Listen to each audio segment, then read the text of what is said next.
Assalamualaikum warahmatullahi wabarakatuh. Anak-anakku kelas 4 yang saat ini bersama keluarga di rumah, mudah-mudahan selalu diberikan kesehatan, amin.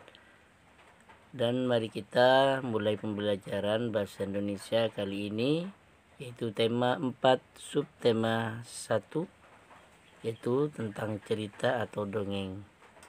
Kita mulai dengan ucapan Bismillahirrahmanirrahim, dengan harapan mudah-mudahan pembelajaran pada hari ini bersama ridha Allah Subhanahu wa taala, amin ya rabbal alamin. Adapun tujuan pembelajaran kali ini yaitu agar kalian dapat menentukan tokoh dalam cerita atau dongeng. Jadi di setiap cerita ataupun dongeng itu memiliki tokoh atau pemeran. Nah, dengan pembelajaran kali ini Pak Guru berharap kalian dapat menentukan tokoh-tokoh dalam sebuah cerita ataupun dongeng. Nah, anak-anakku kelas 4 yang Pak Guru sayangi, jadi setiap cerita itu atau dongeng pasti ada tokoh. Ada yang mengatakan tokoh, ada yang mengatakan lakon, ada yang mengatakan pemeran atau pelaku, ada juga yang mengatakan pemain. Nah, berdasarkan perannya, tokoh dibagi menjadi dua. Yang pertama adalah tokoh utama dan yang kedua adalah tokoh sampingan. Tokoh utama yaitu tokoh yang paling dominan peranannya dalam sebuah cerita. Nah, ini yang dimaksud dengan tokoh utama. Jadi tokoh utama juga disebut yaitu tokoh sentral karena menjadi pusat dalam sebuah cerita.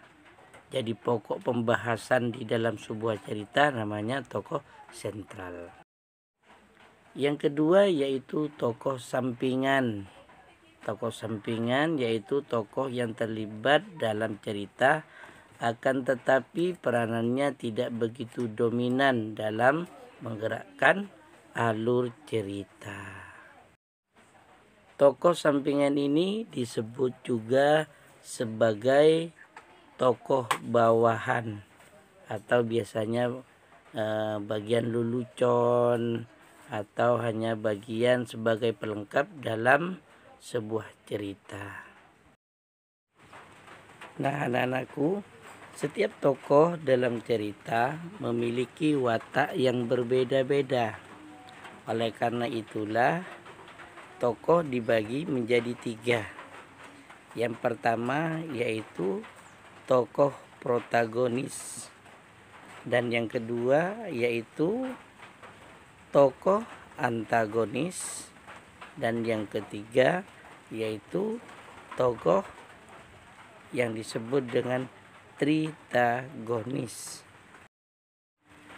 Tokoh protagonis yaitu tokoh utama dalam cerita. Biasanya digambarkan dengan kepribadian yang baik. Seperti contoh tokoh yang jujur, yang baik hati, yang memiliki jiwa penolong, yang selalu bermanfaat, dan juga bersikap santun, dan banyak lagi ciri-ciri tokoh utama yang menggambarkan bahwa tokoh utama ini termasuk orang yang baik. Yang ditunjukkan adalah sikap kebaikannya. Selanjutnya yaitu yang kedua, tokoh antagonis. Tokoh antagonis ini yaitu sebagai tokoh penentang tokoh utama. Biasanya digambarkan dengan watak yang jahat.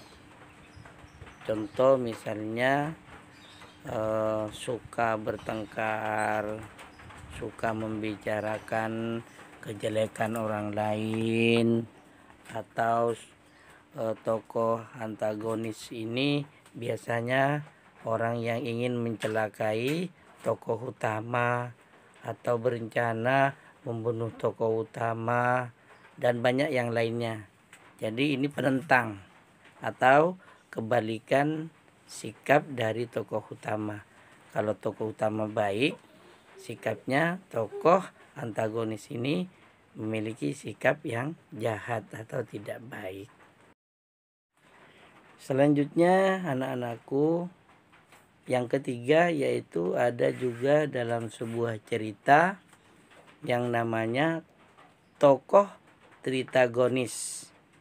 Jadi tokoh tritagonis ini yaitu seorang tokoh yang berperan sebagai penengah atau menjadi pendamai antara tokoh protagonis dan tokoh antagonis tadi yang Pak Guru sebutkan sebelumnya. Nah, anak-anakku, itulah tadi beberapa tokoh yang Pak Guru sampaikan dalam pembahasan kali ini. Dan selanjutnya kalian buka halaman LKS-nya halaman 7.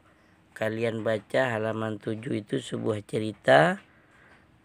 Tentukan siapa yang menjadi tokoh dalam cerita itu. Dan kalian kerjakan LKS-nya halaman 8 juga. Kemudian selanjutnya kalian buka LKS-nya halaman 14 dan halaman 15, kalian baca cerita itu.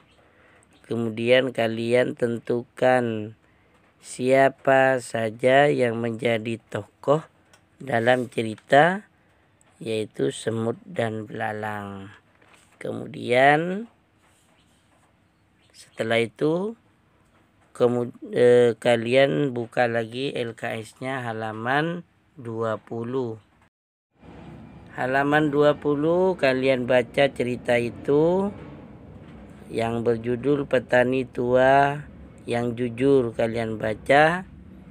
Kemudian kalian tentukan siapa saja yang menjadi tokoh dalam cerita tersebut. Selanjutnya kalian buka LKS-nya halaman 29. Kalian baca cerita itu, yaitu kisah pemimpin yang jujur, kisah raja dan benih kacang. Kalian baca, kemudian tentukan tokoh dalam cerita tersebut. Kemudian selanjutnya kalian buka buku paketnya halaman 6. Kalian baca cerita yang berjudul Taman Bermain yang Hilang. Kemudian tentukan tokoh dalam cerita tersebut. Selanjutnya kalian buka buku paketnya halaman 28, yaitu cerita yang berjudul Pemimpin Idola, Pemimpin yang Jujur. Nah, kalian baca cerita tersebut, kemudian tentukan tokoh dalam cerita yang kalian baca. Nah, anak-anakku kelas 4, mudah kan dalam menentukan tokoh sebuah cerita? Nah, untuk pendalaman materi, kalian kerjakan buku LKS-nya halaman 33. Ya, bahasa Indonesia itu halaman 33 dan 34. Ya, yang punya buku LKS langsung di LKS-nya nggak apa-apa. Yang nggak punya buku LKS, tulis jawabannya saja dan minta tolong ke temannya yang punya LKS untuk difoto. Kemudian kerjakan di buku tulis Japri Pak Guru. Sampai di sini dulu pembelajaran bahasa Indonesia tentang cerita atau dongeng yang mudah-mudahan kalian semuanya memahami. sebuah cerita, yaitu bahwa cerita memiliki tokoh dan kalian semuanya tentunya sudah memahami sebuah tokoh dalam sebuah cerita. Sampai di sini dulu Pak Guru akhiri.